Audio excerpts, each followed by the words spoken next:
স্বাধীন বাংলার মাটিতে দাঁড়িয়ে আজকে আমরা দ্ব্যর্থহীন ভাষায় বলতে চাই, বাংলাদেশ এবং বাংলাদেশের মানুষ বহু রক্ত দিয়েছে, অনেক রক্ত, অনেক ত্যাগ, কোরবানি এবং অনেক সংগ্রাম এবং অনেক লড়াই করে এই স্বাধীন বাংলাদেশকে অর্জন করেছে। এই বাংলাদেশ কারো কৃপায় অর্জিত হয়নি। এই বাংলাদেশ কোনো চিহ্নিত শ্রেণী বিশেষের সংগ্রামের ফসল নয়, বরং এই বাংলাদেশ এই দেশের মানুষের দীর্ঘ সংগ্রাম এবং তাদের দীর্ঘ আন্দোলনের একটি ফসল। আমরা দেখেছি প্রতিবার যখনই বাংলাদেশের মানুষ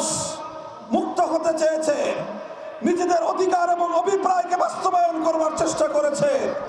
এদেশের মানুষের ইচ্ছা এবং আকাঙ্ক্ষাকে ষড়যন্ত্রের মাধ্যমে হাইজ্যাক করার চেষ্টা করা হয়েছে। আমরা দেখেছি 1971 সালে যখন এদেশের মানুষ জালিমের বিরুদ্ধে লড়াই করে মজলুমের অধিকার প্রতিষ্ঠার জন্য দেশটাকে স্বাধীন করেছিল, যে দেশের স্বাধীনতার ঘোষণার শুরুতেই আল্লাহর উপর অবিচল আস্থা এবং বিশ্বাস রেখে